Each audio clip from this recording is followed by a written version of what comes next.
The rain had started just as Vivian Cross stepped out of her car, a light drizzle at first, soft enough to ignore. But within minutes, it had thickened into a cold, relentless downpour, soaking the pavement in front of the high-rise like spilled ink.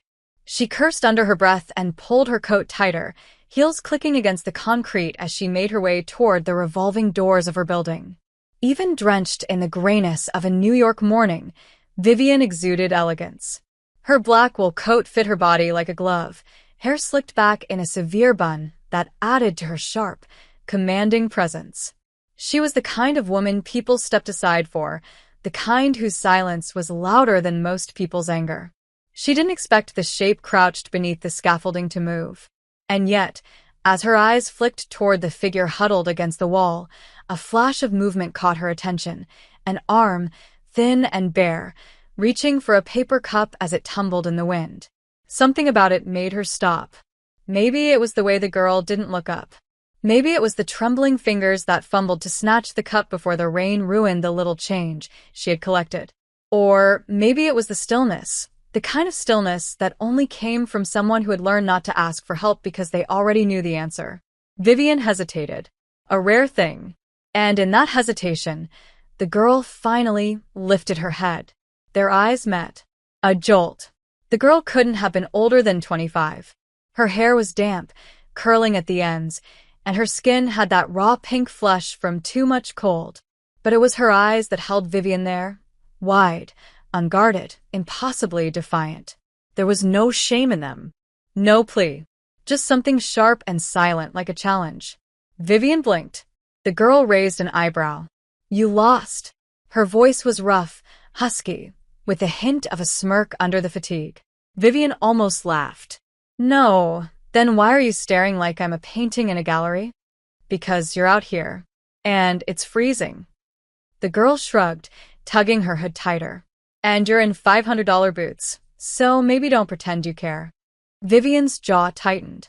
She wasn't used to being dismissed, especially not by someone sitting in wet clothes with a blanket that looked like it had been pulled from a dumpster. She turned to leave, and then stopped again.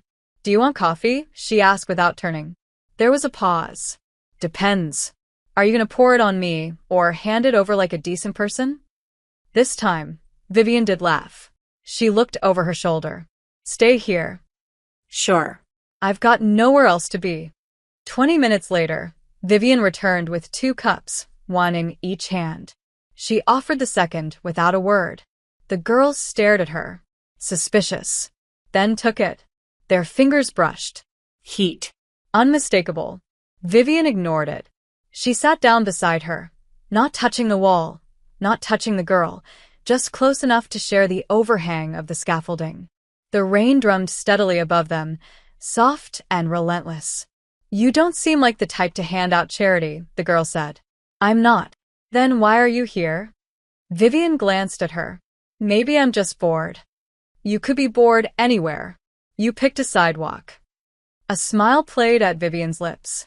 You're not what I expected. Good. Because you look like someone who expects a lot. They sipped in silence. The girl cradled the cup like it was the only warm thing she'd touched in days. Vivian pretended not to notice how her hands shook. What's your name? Vivian asked. The girl narrowed her eyes. Why do you care? Because I might want to talk to you again.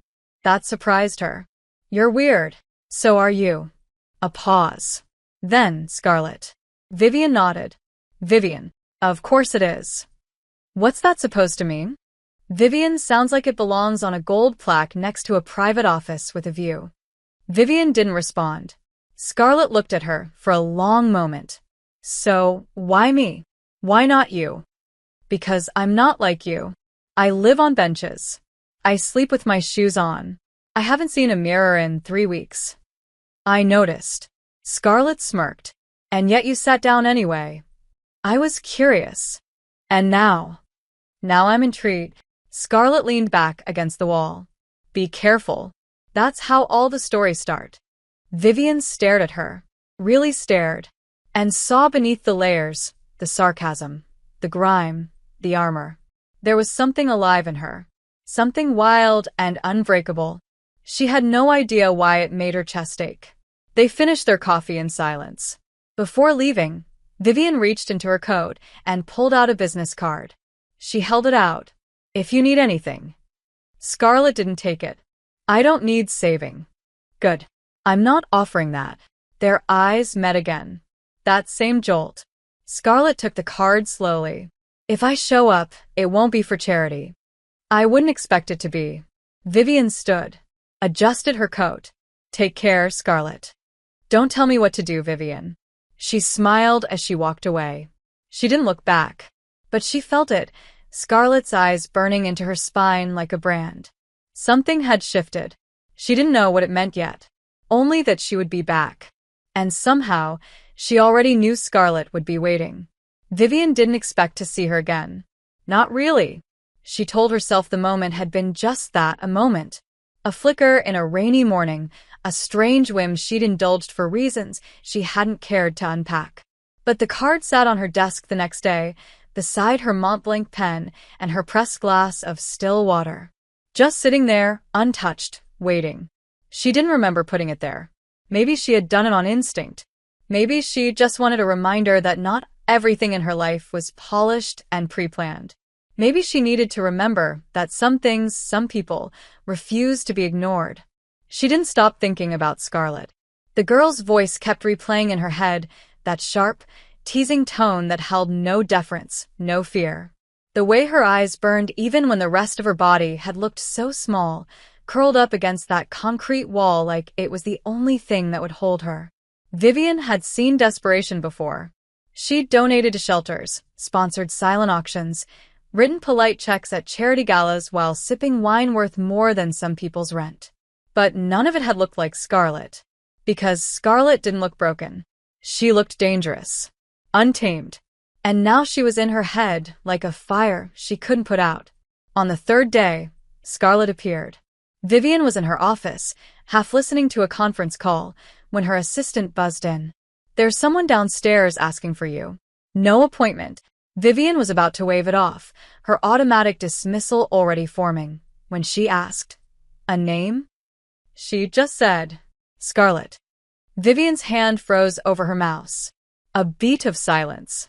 Then, send her up. She ended the call without excuse. Stood. Smoothed her blouse. The door opened minutes later, and Scarlett walked in like she didn't care that she didn't belong. Her boots were scuffed, her jeans torn at the knees, and her oversized jacket hung off one shoulder like it had lost the will to fight gravity.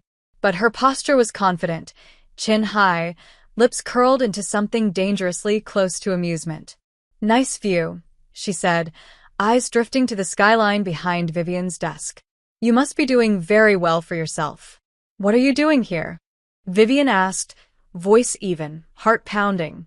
"You gave me a card. Said if I needed anything. Do you?" Scarlett tilted her head. "Maybe. This isn't a shelter." "Good," she said, walking farther into the room, stopping at Vivian's desk. "I don't want charity. I want to know why a woman like you sat in the rain with a girl like me." Vivian stepped around the desk slowly, stopping just a few feet away. "I was curious." "Still are." "Yes." Scarlett's eyes darkened slightly. She moved closer. "Just an inch. You live in glass and steel. I live in noise and concrete. So tell me, Vivian, what exactly is it about me that you find so fascinating?" "You talk like someone who doesn't want to be wanted," Vivian said. "Maybe I don't." "Then why are you here?" "Because you looked at me like I wasn't invisible." A beat. "And because you're beautiful in that terrifying, sculpted sort of way that makes people stop breathing." Vivian's breath caught in her throat. No one spoke to her like that. No one dared. She studied Scarlett now, this girl with dirt under her fingernails and fire in her eyes. "What do you want from me?" "A shower," Scarlett said with a smirk. "And maybe something warm that doesn't come out of a vending machine." Vivian stared at her, then nodded. "Come with me." The drive was silent. Scarlett watched the city blur through the tinted window like she wasn't sure if it was real. Vivian didn't speak. She couldn't. Her thoughts were a storm. What was she doing? Bringing a stranger, a homeless stranger, into her home? But it didn't feel wrong. It felt inevitable. Her penthouse was spotless, modern, full of sharp lines and clean silence. Scarlett stepped in and immediately laughed. This place looks like it's never been touched. I like order. I like chaos. Vivian raised an eyebrow. Clearly. Scarlett peeled off her jacket, revealing a faded t-shirt beneath, and for the first time, Vivian noticed the shape of her, thin but strong. Her body carried the memory of someone who'd once had softness and had it carved away by time and survival. Bathrooms down the hall. First door on the right. Towels are clean. Scarlett paused. You always bring in strays? Only the ones who talk back. Another laugh, low and smoky. She disappeared down the hallway. Vivian exhaled slowly, then poured herself a drink. She stood at the window, staring at the skyline, trying to make sense of the way her pulse was racing. 10 minutes passed, then 15. When Scarlett emerged, wrapped in a towel and nothing else, her hair wet, her eyes clearer than Vivian had ever seen them, the room shifted. Vivian turned slowly. Their eyes met. There's something dangerous about you, Vivian said softly. Scarlett stepped closer. That's what makes you keep looking, isn't it? Maybe. Are you afraid of me, Vivian? No, you should be. If you enjoyed this content and want to support the channel in a special way, try clicking the thanks button below. It's the one with the heart and $sign icon. With super thanks, you can make a direct contribution to the channel, which helps me keep creating awesome videos for you. And then, just like that, she was inches away. Vivian could smell the soap on her skin, feel the heat radiating off her freshly showered body. Her breath hitched. You're not going to kiss me, Scarlett said, voice low. You want to, but you won't. Because I don't fit into your perfect world. And yet here you are. Here I am. The tension crackled. But Vivian didn't move. She couldn't. Not yet. Scarlett's expression softened just slightly. I'm not asking for forever, she said. But don't pretend this isn't real. With that, she turned and walked to the guest room like she owned the place, leaving Vivian standing there with a glass of scotch and a heart that wouldn't stop pounding. She didn't sleep that night. Not really. She lay in her bed, staring at the ceiling, listening to the quiet sounds of another person breathing in the room down the hall. She had crossed a line, and she had no idea what waited on the other side. But God help her, she wanted to find out. Vivian woke to silence. No distant sirens, no humming streetlights, no hurried footsteps down the hall. Just silence, and the heavy awareness that she was no longer alone. The penthouse, usually a sanctuary of order and solitude, felt altered now. Not invaded, just occupied. The scent of something unfamiliar lingered in the air, faintly citrus and soap, a trace left behind by Scarlett that had made its way into every corner of Vivian's mind.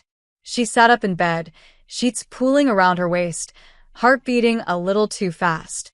The night before replayed in flashes, Scarlett barefoot, damp hair curling at her shoulders, wrapped in only a towel, looking at Vivian like she could see through every inch of her carefully maintained control. You want to, but you won't, Scarlett had said. The words had curled around her like smoke in the dark, refusing to leave even after she disappeared down the hallway. Vivian slipped into a silk robe and padded quietly through the apartment. The door to the guest room was slightly ajar. She paused outside, fingers brushing the frame. Inside, Scarlett was curled on her side, one arm beneath her head, tangled in the plush gray sheets like she belonged there. The sunlight caught her face, softening the angles, making her look younger, more fragile. Vivian didn't go in. She watched for a moment, chest tight, then turned and made her way to the kitchen. She made 2 coffees before she realized what she was doing. Old habits didn't apply here. She didn't make breakfast for people. She didn't share her space. She didn't let anyone in. Scarlett changed all of that without even trying. By the time the girl wandered into the kitchen, barefoot, her jeans low on her hips and Vivian's oversized t-shirt clinging to her shoulders, Vivian had already poured both cups. Scarlett paused in the doorway, stretching, completely unaware, or perfectly aware, of how captivating she looked with sleep still in her eyes and a yawn on her lips. "This shirt's soft," she said casually. "You always sleep in things that probably cost more than my entire life?" Vivian arched an eyebrow. "You raided my closet. You left me no pajamas. I improvised. You're lucky I didn't leave a security system on my wardrobe. Is that a challenge?" Scarlett smirked and took the cup from her without asking, taking a sip and sighing. God. "I missed coffee that doesn't taste like burnt dirt." "You're welcome." She leaned against the counter, eyes locked on Vivian. "You always this generous with strays?" "I told you. I'm not offering charity." "Then what is this?" Scarlett's voice was quiet now, probing. Vivian stared at her, the way the sunlight danced across her cheekbone, the way her lips wrapped around the rim of the cup. "I don't know. You don't seem like a woman who doesn't know things. I used to be sure of everything. And now—" Vivian took a slow sip of her own coffee. "Now I wake up wondering why the first thing I think about is whether or not you're still in the next room." Scarlett blinked, momentarily caught off guard. Then she smiled, softer this time. "Careful. You say things like that, and I might actually start to think you like me." "Would that be so terrible?" Scarlett tilted her head. Terrible, no. Complicated? Definitely. The day unfolded in strange harmony.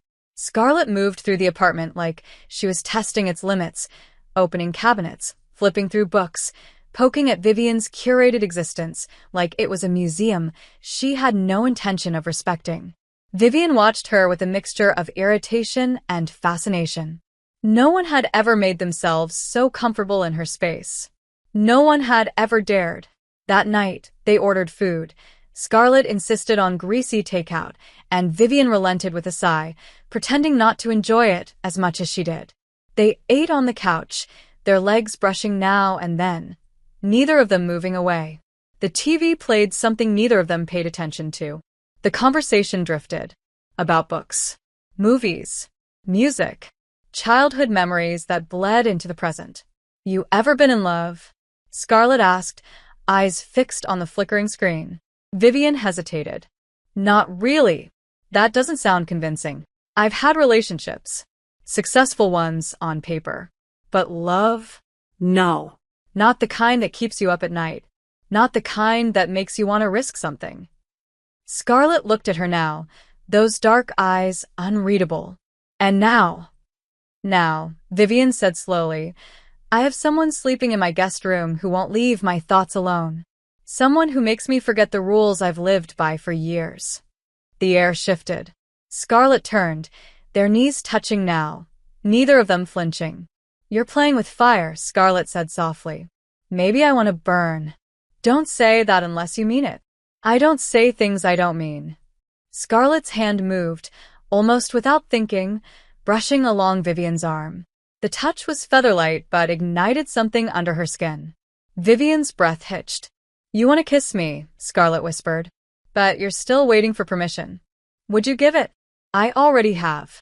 It was all the invitation she needed. Vivian leaned in, slowly, her hand sliding to the back of Scarlett's neck, her lips brushing hers in a kiss that felt like an exhale after years of holding her breath. Scarlett responded instantly, her mouth opening, her hand fisting in Vivian's robe. The kiss deepened, turned hungry, teeth and lips and heat. It wasn't soft. It wasn't gentle. It was everything they'd been holding back.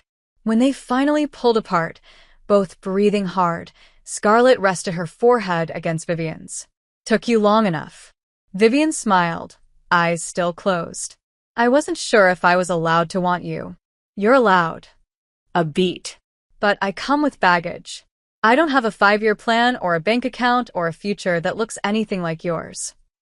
Vivian opened her eyes, cupped Scarlett's cheek. "Maybe I'm tired of futures that look like mine." Scarlett's eyes searched hers for a long, silent second. Then she kissed her again. And this time, Vivian didn't hold back. Neither of them did. Vivian had never been good at letting go. Her world had always been built on control, precise schedules, ironed linens, numbers that added up. Everything in her life was measured, weighted, and clean. But ever since Scarlett stepped into her apartment, into her orbit, everything had shifted. The kiss still echoed through her like a tremor, slow, hungry, raw. It hadn't been a mistake. It hadn't been impulsive. It had been inevitable. And now, Vivian sat on the edge of her bed, staring at her reflection in the vanity mirror, fingers still tingling from the feel of Scarlett's skin. Her robe was open, loose against her collarbone, the faint trace of Scarlett's lips still tingling along her neck. Her breath was shallow, and her heart wouldn't slow down. There was a knock at the door. Gentle, barely there. "Vivian?" Her voice, low, hesitant. Vivian swallowed. "Come in." Scarlett entered wearing the same shirt from earlier, now falling almost mid-thigh, her legs bare, her hair a tangle of dark waves around her shoulders. She stood in the doorway, hands tucked into the hem of the shirt like she didn't know what to do with herself. "I can't sleep," she said. Vivian turned. "You want tea?" No. Scarlett stepped farther into the room, her gaze uncertain. "I don't know what this is, what we're doing, but it's messing with my head." Vivian stood slowly, the robe falling into place around her as she faced Scarlett. "It's not just you." Scarlett exhaled, stepping closer until there was barely space between them. "You make me forget where I came from. You make me feel like I could be someone else. Someone who belongs here." Vivian's heart twisted. "You do belong here." No. "I don't. I've slept on benches. I've stolen food. I've begged strangers for change. I'm not your world, Vivian. I don't wear silk. I don't know what fork to use. I don't belong in this penthouse with its curated art and perfect floors." Vivian reached out, brushing her fingers down Scarlett's cheek. "You belong with me, wherever I am." Scarlett closed her eyes, leaning into the touch. "I'm scared. This feels too big. Too fast." "So am I." "Then what are we doing?" "Trying. Wanting. Needing." Their lips met again, slower this time. Less heat, more ache. The kind of kiss that said "I see you." The kind of kiss that asked "Are you real?" Vivian let the robe fall, pooling at her feet. Scarlett's hands slid around her waist, fingers brushing bare skin, hesitant at first, then bolder. They moved to the bed, without words. It wasn't about sex. Not only. It was about closeness. About skin on skin. About two women who had built walls for entirely different reasons, and now found themselves tearing them down one breath at a time. Vivian lay back as Scarlett traced her body like it was something to memorize. There was no rush, no performance, just reverence. And Vivian, powerful, composed, untouchable Vivian, melted beneath the touch of someone who had nothing to offer but honesty. Afterward, they lay tangled together beneath the sheets, legs intertwined, foreheads touching. Scarlett's fingers lazily danced over Vivian's stomach. "Do you ever get tired of being strong?" Scarlett asked. Vivian's eyes fluttered open. "Every day. You never show it, because people expect me to be perfect. And what do you expect from me? Nothing. Just stay." Scarlett smiled, but it was sad. "I don't stay places, Vivian. I never have." "Then let me be the first." Silence stretched between them. Scarlett looked up at the ceiling. "I don't know how to be someone something." "Then don't be anything but you." "What if I break it? Break us?" Vivian cupped her chin, made her look at her. "Then I'll put us back together. As many times as it takes." Scarlett's throat worked as she swallowed. She leaned in and pressed her lips to Vivian's again. Softer. Slower. Like a promise. Days passed and Scarlett stayed. At first, she moved like a guest. Quiet, cautious, never taking up too much space. But slowly things shifted. Her toothbrush appeared beside Vivian's. A denim jacket on the back of a chair. Her favorite coffee mug in the sink. Vivian found herself rearranging her mornings just to see her. She brought Scarlett books she thought she'd like, watched movies with her at night curled up on the couch, listened to her stories, some funny, some dark, all real. In return, Scarlett gave her something no one else ever had, vulnerability. And not the performative kind, the kind that came from someone who had spent too long surviving. You don't ask about my past, Scarlett said one night, curled in bed beside her. Do you want me to? No. But it's weird. I want to know you now. Who you are in this moment. Not just where you've been.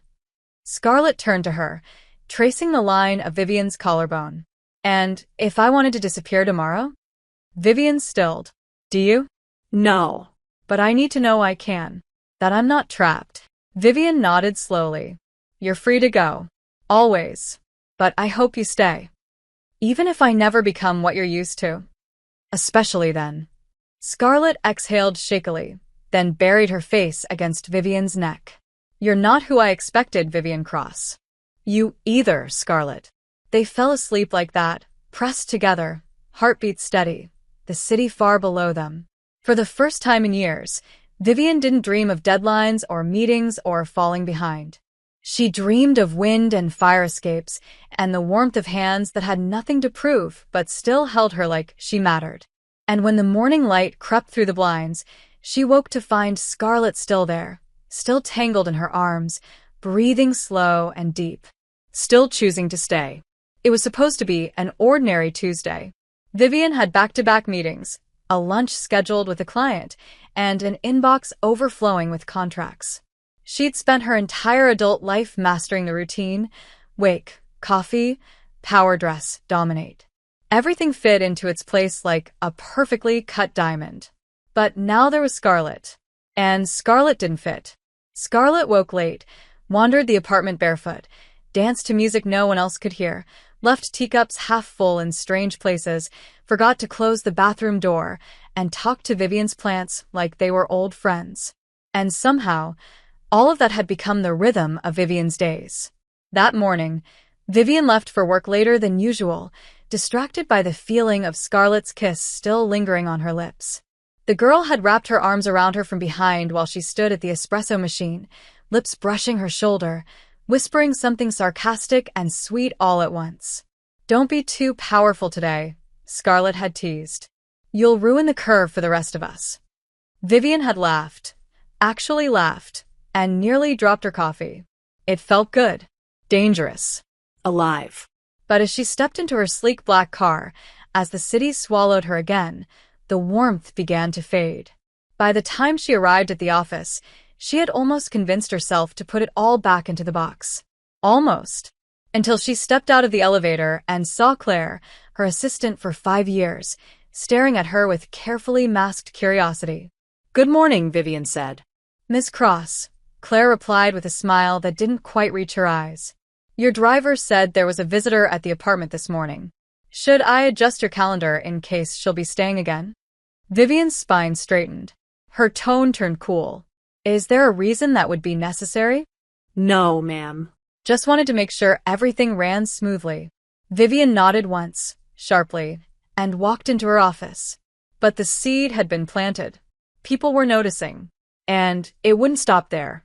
That evening, when she returned home, Scarlett was curled on the couch in one of Vivian's robes, reading a book upside down. Why do you do that? Vivian asked, setting her bag down. Scarlett looked up, grinning. Because sometimes the world makes more sense from the wrong angle. You've been here all day? Where else would I go? You could have gone out.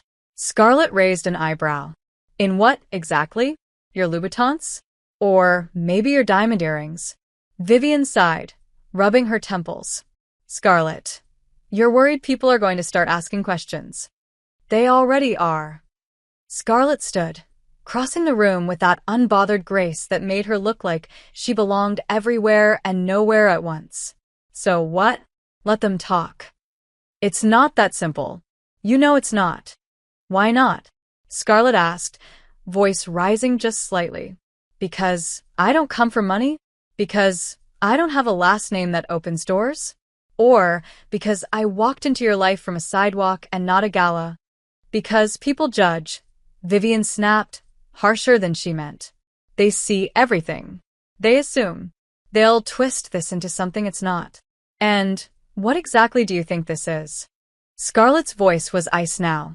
Vivian blinked. I didn't mean. You think I'm a liability. No. You think you'll wake up one day and regret letting me in. Scarlett, please. You're afraid I'll ruin your image. Vivian's chest tightened. I'm afraid I'll lose you the second you realize how different we really are. Silence fell. Scarlett's eyes softened. Vivian, she breathed, stepping closer, her anger melting into something rawer. I'm not going anywhere. Not unless you push me. Vivian reached for her, pulling her close. I don't want to push you. I just don't know how to do this in the open. Then let's try, Scarlett whispered, cupping Vivian's face. One step at a time. The next night, they took that step. A gallery opening Vivian had promised to attend months ago, and now it was the perfect excuse to test the waters. Scarlett wore a black dress Vivian had found buried in the back of a closet, minimal makeup, hair down in wild waves. She looked devastating, and entirely out of place. People stared. They always did. But tonight, the stares lingered. Whispers followed them through the gallery like shadows. Vivian held Scarlett's hand anyway. She poured wine into her glass, introduced her to colleagues, kept her close. But it wasn't easy. Every smile felt like a performance. Every compliment laced with condescension. She's very striking, one woman said, eyes darting up and down Scarlett's body. Where did you two meet? Scarlett answered before Vivian could. On the street. The woman blinked. Oh. Vivian nearly choked on her wine. Scarlett leaned in, smirking. Literally. She almost walked into me. Changed her whole world. The woman laughed politely and wandered off. Vivian turned to her, whispering, You're enjoying this too much. Immensely. Later, when the evening ended and the city lights blurred through the windshield of the car, Vivian took Scarlett's hand and held it tighter. You were incredible tonight. Scarlett looked at her, her expression softer than usual. I was terrified. You didn't show it. That's because I kept looking at you. Vivian exhaled, resting her head briefly against Scarlett's shoulder. I don't care what they think. Not anymore. Good, Scarlett murmured. Because I'm not leaving. Back at the apartment, they undressed slowly, deliberately, like they were rewriting every fear between them. And when they made love, it wasn't rushed or explosive. It was slow. Gentle. Real. The kind of intimacy that doesn't ask for proof or explanation. Just presence. And in the quiet afterward, with Scarlett's head resting on Vivian's chest, the city breathing softly beyond the glass, Vivian finally understood. This wasn't just desire. This wasn't rebellion. This was love. And for the first time in her life, she was ready to admit it. Vivian couldn't stop watching her sleep. Scarlett had fallen asleep wrapped in one of her silk robes, the top half loose and slipping off one shoulder, her breath slow and steady, lashes casting soft shadows across her cheeks. There was something disarming about seeing her like this, unguarded, still, completely at peace. Scarlett, who had walked into her life with sarcasm and swagger, now looked like something breakable. And Vivian didn't want to break her. She wanted to protect her. Keep her here. Keep her hers. But she also knew, deep in that place where fear liked to curl and fester, that things like this didn't last. That people like Scarlett didn't stay. And that women like her didn't know how to hold on without trying to control. The sunlight crept in slowly through the blinds, painting soft gold over the sheets, and Vivian finally stirred from the bed, slipping out without waking her. She padded barefoot to the kitchen, letting the marble cool her skin, and started the coffee. The act was grounding, measured, safe. She poured herself a cup and leaned against the counter, sipping slowly, listening to the silence stretch around her. But it didn't last. Scarlett appeared minutes later, barefoot, hair wild, eyes still soft from sleep. You left me, she murmured, rubbing her eyes. Vivian turned, smiling despite herself. You were sleeping. I was warm. You're still warm. Scarlett walked to her, took the cup from her hand without asking, and sipped. Still bossy. Vivian let her fingers brush down Scarlett's arm. Still beautiful. Scarlett didn't answer. She just leaned in, resting her forehead against Vivian's. And for a while that was enough. Later, they sat on the couch, legs tangled, music low in the background, the city alive beyond the windows. Scarlet played with the hem of Vivian's blouse, tugging it gently between her fingers. "Can I ask you something?" she said finally. Vivian nodded. "Anything." "What's the worst thing you've ever done?" The question was soft, but it pierced. Vivian blinked. "Why?" "Because I want to know who you are. All of you. Not just the woman in the tower. I want the cracks, too." Vivian looked down. "I left someone once. Not because I stopped loving them, but because I couldn't stand being seen as vulnerable. They wanted all of me, and I couldn't give it. So I walked." "Do you regret it?" "Every day." Scarlet nodded slowly, processing. "Your turn," Vivian said, trying to keep her voice steady. Scarlet froze. Her fingers stilled. "That's a longer list. Try me." A pause. Then Scarlet exhaled. "I left my sister. Years ago. She begged me to stay. To fight. To try. But I was too angry, too scared. I ran. I haven't spoken to her since." Vivian reached for her hand. "Do you want to?" "Yes," Scarlet said. "But I don't know how to go back to someone who only remembers the worst version of me." "Then maybe she needs to meet the woman I see." Scarlet's eyes filled, but she didn't let the tears fall. "You make me want to be better." Vivian cupped her cheek, pulling her into a kiss that tasted like hope and ache. They stayed like that, pressed together, hearts thudding in rhythm, until Scarlet pulled back. "There's something else," she whispered. "Something I haven't told you." Vivian stilled. "Okay." Scarlet stood, pacing now, arms crossed over her chest. "When I showed up that day outside your building, I wasn't just there by chance." Vivian frowned. "What do you mean?" "I knew who you were. I'd seen you before. I didn't plan to speak to you. But I knew." The words hung there, sharp and heavy. Vivian stood slowly. "Why didn't you tell me?" "Because it wasn't like that. I wasn't trying to manipulate you. I saw you once at an event. With someone important. I remember thinking, God, she's so out of reach. And then I saw you again. On the street. And I don't know what came over me." Vivian's jaw tightened. Her mind raced. "So, all of this, you knew who I was?" "Not who you are. I knew your name. That's it. The woman I met, the one who sat with me in the rain. That's the woman I've fallen for." Vivian took a step back. "Fallen for?" Scarlet looked up, her voice trembling. Yes. "I love you."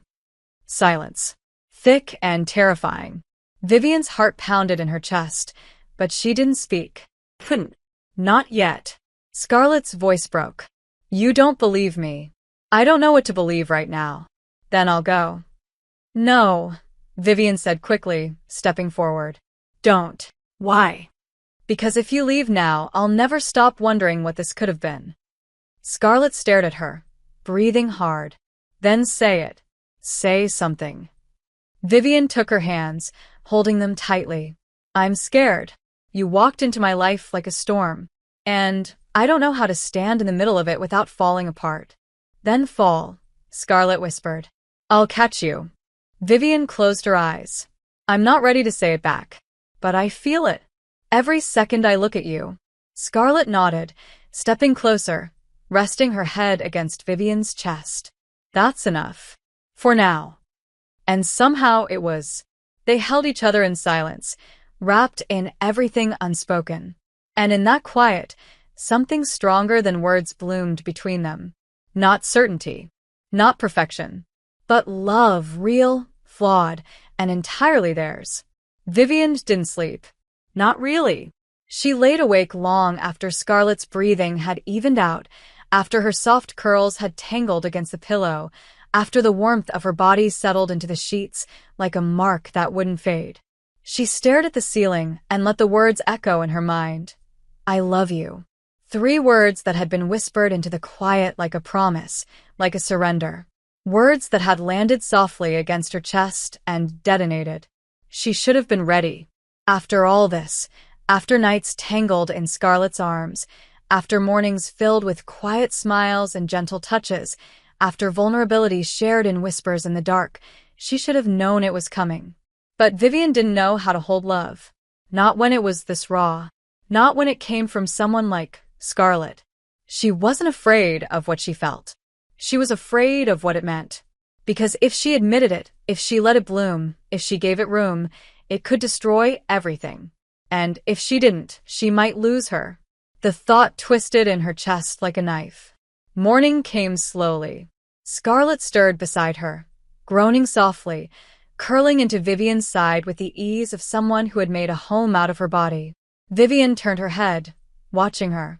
The sunlight brushed her skin like a secret, and for a moment, everything else faded.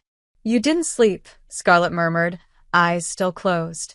"No, thinking about last night?" Vivian didn't answer. Scarlet opened her eyes. "You don't have to say it back. I told you." But you want me to. "Of course I do. But I'm not asking for it. I needed to say it." Vivian exhaled, fingers brushing Scarlet's cheek. "I'm not used to needing people." "That's okay," Scarlet whispered. "I'm not used to being needed." They stayed in bed longer than usual, pressed close, wrapped in something quieter than passion but heavier than comfort. Vivian wished she could freeze the moment. But life, real life, was already waiting. That afternoon, her phone buzzed. A message from the foundation where she'd been a board member for years. Charity gala. Mandatory appearance. The kind where cameras waited, where reputations were polished and alliances forged over champagne and glittering smiles. Vivian hesitated. Then she looked at Scarlet, curled on the couch in one of her sweatshirts, barefoot, reading a book she hadn't put down in 2 days. "Come with me," Vivian said. Scarlet looked up. "To what?" A gala. "Black tie. Too much money. Too many egos." Scarlet raised an eyebrow. "Sounds like a dream. I want you there." "Seriously?" Vivian crossed the room, kneeling beside the couch. "I want to be seen with you. Not just in the shadows. Not just here." Scarlet blinked. "Vivian, you don't have to say yes. But I mean it." Scarlet was quiet for a long time.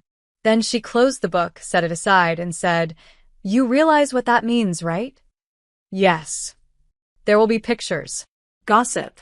People will look at you differently. Let them. They'll look at me like I don't belong. Then they'll be wrong." Scarlet stared at her. Then she reached out, touching Vivian's cheek. "Okay," she said.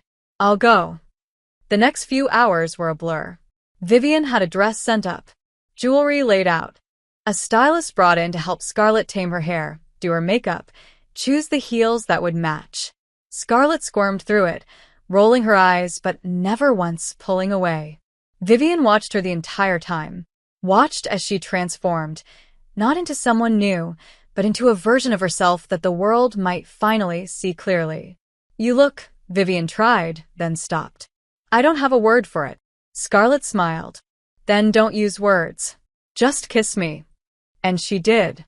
Hard, fast, right there in front of the mirror, right as the stylist packed up and left them alone again.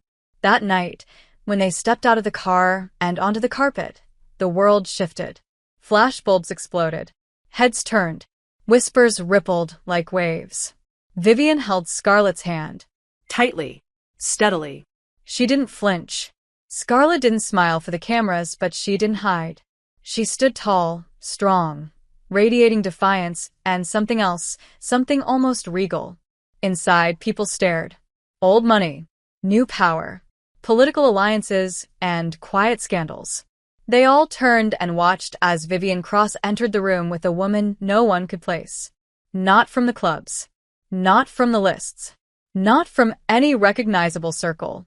"You're causing a scene," Scarlet muttered, low and amused. "I'm making a point," Vivian said. They danced. Slow, close, hearts pressed together.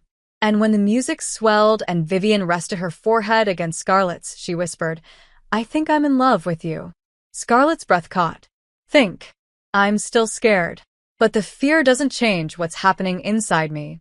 "Then say it when you're ready." Vivian kissed her softly. "Stay with me until then. I'm not going anywhere." But the universe always has a way of testing certainty. The next morning, after the headlines rolled in, after the pictures went viral, after the internet did what it always does, Vivian's phone rang. A board member. Then another. And another. Concerned tones. Polite threats. Suggestions that the image of the company had to be maintained. That some things, some people, could be distractions. Vivian sat in her office, the skyline stretched behind her, phone still buzzing, and realized something awful. She'd always said she didn't care what people thought. But now, they were asking her to prove it. And she wasn't sure what terrified her more, standing up for Scarlett, or losing everything she'd built in the process. The calls didn't stop. They came one after the other, dressed in polite concern but sharpened with undertones of threat. Board members, investors, PR consultants. Their voices were calm, rehearsed, weighted with that specific kind of corporate diplomacy that Vivian had learned to master herself. But this time, she was on the other side. It's not about her, one of them said, voice smooth and practiced. It's about perception. You understand that, don't you? Of course, Vivian replied, jaw clenched. We're just suggesting discretion. Distance. Until things quiet down. You're not asking for distance, she said, cold. You're asking for disappearance. Silence. Then, this isn't personal, Vivian. It's business. She hung up and sat there, in her glass tower, looking out over the city like it might offer answers. But the view was the same it had always been, untouched, unmoved, indifferent. She stared at her reflection in the window. Powerful. Composed. Alone. When she came home that night, Scarlett was sitting on the floor, barefoot, sorting through a stack of records she'd found in one of the storage closets Vivian had long forgotten about. She looked up as the door closed. Hey, she said with a soft smile. I found Bowie. Your collection's way cooler than I expected. Vivian didn't answer. Just stood there, frozen in the doorway, still wearing her coat, her face unreadable. Scarlett's smile faded. She stood slowly. What happened? Vivian opened her mouth. Closed it. Her throat was tight. They want me to let you go, she whispered. Scarlett stilled. Let me go. They said it's not about you. But it is. It always is. You don't fit their image. You're too loud. Too raw. Too real. Scarlett swallowed hard. And what do you say? I don't know. Don't lie to me, Vivian. I'm not. Yes, you are, she snapped, stepping closer. Because the woman I know doesn't come home looking like the world just won. I've worked my whole life for this. Everything I have, everything I've built, it's all been with one purpose. To never need anyone. To never owe anyone. Then why the hell did you give me a key? Vivian flinched. Why did you let me into your bed? Into your world. Scarlett's voice broke. Why did you let me fall in love with you if you were going to treat me like something you can't afford to keep? Vivian stepped forward, reaching for her. Don't. Scarlett pulled away. I won't be someone you hide. I've spent enough of my life being invisible. I'm not going back to that. I'm not asking you to. Yes, you are. You're just too scared to say it out loud. Vivian's eyes glistened, but she held back the tears. I'm scared I'll lose everything. Then maybe you should ask yourself what everything really means. The silence between them felt louder than any scream. Scarlett's chest rose and fell in shallow waves. Vivian looked at her like she was seeing her for the first time. Every bruise, every scar, every truth laid bare. Do you love me? Scarlett asked. Her voice was quiet, but unshakable. Vivian didn't speak. Couldn't. And that silence was all Scarlett needed. She stepped back, nodded slowly. Okay. Don't, Vivian said, voice cracking. Please.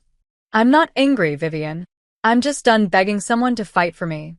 She turned and walked to the guest room, packed in silence.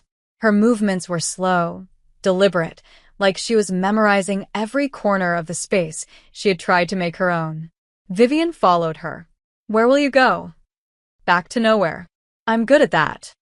Scarlett, don't try to make this sound noble. It's not. It's fear. And I get it. I really do. But I can't be the girl you touch in the dark and hide in the light. You're not. Then prove it. Vivian stepped forward, heart pounding. I don't know how. Then maybe this was never real. She should have said it then. The words were there, on the tip of her tongue, but they wouldn't come.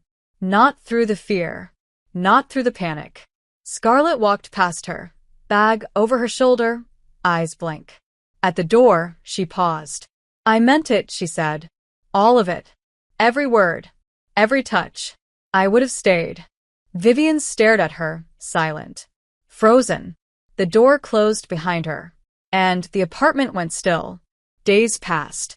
The world didn't stop. Meetings continued. Emails flowed.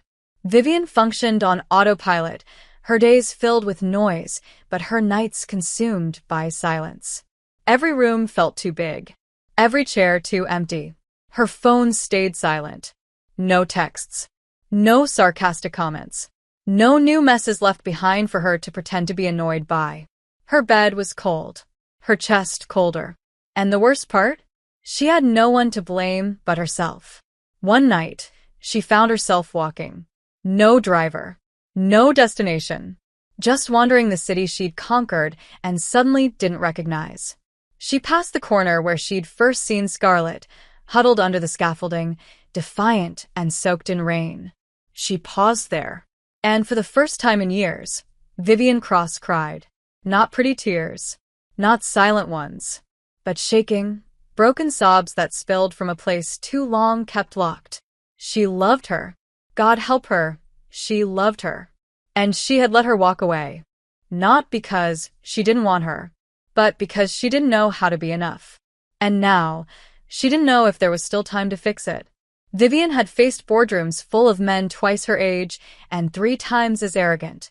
She'd stared down scandal, pressure, crisis after crisis, and she had never once faltered. But she couldn't breathe without Scarlett. Not properly. Not deeply. Not in the way that reached her bones. Her apartment was pristine again. Silent. Untouched. And unbearable. Every corner carried her laugh, her scent, her heat. The coffee mug still lined the sink. Her toothbrush was still beside Vivian's. Her jacket, the one she refused to let go of despite its holes, was still thrown over the back of the couch like she'd meant to return. But she didn't. She hadn't texted, hadn't called, hadn't given her a chance to fix it.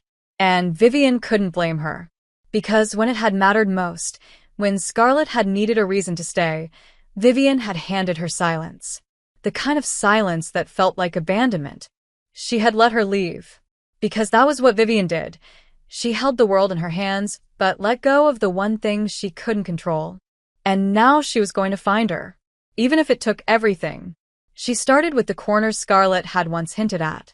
The shelters she'd passed through before.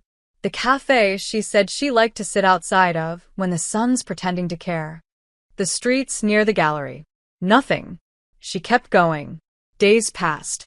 Her hair fell unstyled. Her makeup stayed untouched. People stared in the office. Her assistant asked if she was ill. Clients noticed the shift in her voice, less sharp, more distant. But she didn't care. She didn't sleep. She barely ate. And then, on the 6th day, just as she began to think she'd never see her again, she saw a figure on the corner of 8th and Mercer, sitting on the sidewalk. Knees drawn up, hoodie pulled over her head, fingers curled around a cup of coffee like it was a lifeline. Scarlett. Vivian stopped breathing. She crossed the street without looking, heels hitting pavement in desperate rhythm, the rest of the world disappearing. Scarlett looked up and froze. Her eyes were guarded, shadowed, tired, and so heartbreakingly familiar. Vivian knelt in front of her, completely unaware of the stairs, the honking cars, the cold wind tugging at her coat. "I've been looking for you." Scarlett didn't speak. Her face was unreadable. "I should have said it that night. I should have told them all to go to hell. I should have told you that nothing, none of it, matters without you." Still, Scarlett said nothing. So Vivian reached forward and took her hand, slowly, gently, like she might break it. "I love you," she whispered. "I'm not just saying it now because I'm afraid. I'm saying it because it's the truth. It's been the truth since the second I sat beside you in the rain." Scarlett pulled her hand back. Not harshly, but enough. Vivian's heart sank. You hurt me, Scarlet said, voice low. You let me walk away like I was a risk, like I was disposable. I didn't know how to fight for something I couldn't control. Then why are you here? Vivian swallowed. Because I'd rather lose everything else than live one more day without you. Scarlet's jaw tightened. Words are easy, Vivian. They're beautiful in your mouth. But they don't fix everything. Then let me show you. Let me try. I don't expect you to just forget it. Her voice cracked. I can't lose you. I won't survive it. Scarlet's eyes shimmered, but she held herself still. What do you want from me? Everything, Vivian said. The chaos, the quiet, the stubbornness, the softness. I want the way you dance barefoot when you think I'm not watching. The way you talk to my plants. I want your stories, your silences, your anger, your love. I want to build a world where you never have to question whether you belong. Because you do. You always did. Scarlet finally stood. Slowly. She was a few inches shorter, but at that moment, she felt taller. Stronger. Vivian held her breath. If I come back, Scarlet said, it won't be easy. I don't want easy. I'll still be afraid. So will I. I'll still push you sometimes. Then I'll hold on tighter. Scarlet stared at her for a long, aching moment. Then, finally, she reached out and touched Vivian's face. Her fingers were cold. Vivian leaned into them like salvation. You're lucky I'm in love with you, Scarlet whispered. Vivian let out a choked breath. I'll spend the rest of my life proving I'm lucky to have you. They stood there on the street, inches apart, hearts exposed. Vivian leaned in, and Scarlet met her halfway. The kiss wasn't delicate. It was desperate. Fierce. Shaking. Real. And when they pulled apart, Vivian pressed her forehead to Scarlet's. Come home. Scarlet smiled. A little sad. A little scared. But full of something that looked like hope. Okay. And in that one word, everything changed. Scarlet came home slowly. Not in one sudden moment. Not with a suitcase and a declaration. But in pieces. A toothbrush on the counter again. A leather jacket slung over a chair. A coffee mug, hers now, clearly, left half full on the balcony railing. Vivian didn't push. She didn't ask questions. She simply made space. She left a drawer empty, turned down the bed on both sides, cooked breakfast for two without comment. And slowly, Scarlet began to fill those spaces. They rebuilt quietly, deliberately. Every morning Vivian woke to Scarlet curled into her side, fingers tangled in the hem of her shirt, and every morning she found herself exhaling in a way she hadn't known she needed. Some nights, they talked for hours, about pain, about survival, about the versions of themselves they'd had to kill to become who they were. Other nights, they didn't talk at all. They just touched, slow and reverent, like worship, like confession, like forgiveness. One night, a week after the reunion, Vivian found Scarlet on the balcony with her legs curled beneath her, a blanket around her shoulders, eyes lost in the lights of the city. Vivian stepped out, wrapped her arms around her from behind, rested her chin on her shoulder. You okay? Scarlet didn't answer at first. Then, sometimes I still feel like this is going to vanish. Like I'll blink and it'll all be gone. Vivian tightened her arms. It won't. You don't know that. No. But I know I won't let it happen. Scarlet turned in her arms, resting her forehead against Vivian's. You terrified me. You broke me. We're a disaster. Vivian smiled, brushing her fingers through Scarlet's hair. Maybe, but we're our disaster. Scarlet leaned in, kissed her slowly, then pulled back. I want to see my sister. Vivian blinked. Are you sure? No. But I don't want to keep running. If I'm building something with you, I want to stop pretending I don't come from somewhere. Vivian nodded. Then I'll go with you. Or I won't. Whatever you need. Scarlet swallowed. I just needed you to say that. And when she did visit, Vivian waited outside. For hours. Until Scarlet emerged, eyes red, face trembling, but something lighter in her shoulders. She hugged me, Scarlet said. We didn't fix everything. But she hugged me. Vivian kissed her there on the sidewalk, beneath a flickering streetlight, like the world didn't need to be fixed all at once, just one piece at a time. Weeks passed. The whispers at the office died down. Some donors withdrew. Others didn't care. Some even admired her more for it. Vivian didn't flinch. She stood taller. Every time she entered a room, she did it with Scarlett on her arm, confident, proud, unapologetic. "You changed," her assistant said one morning. Vivian simply smiled. "I became someone worth changing for." At home, Scarlett painted. Badly, but enthusiastically. She cooked things neither of them could identify. She danced in the living room in oversized shirts and no pants, sang off-key in the shower, and kissed Vivian when she least expected it. "You're chaos," Vivian would murmur. "And you love it." "I do." And she did. One night, they lay in bed, tangled in sweat and sheets and silence, and Scarlett turned to her. "You still haven't said it." Vivian looked at her, puzzled. "Said what?" "That you love me." Vivian blinked. "Yes, I did. Not since you got me back. You said it to convince me to stay. I want to hear it now. Just because." Vivian smiled, slow and dangerous.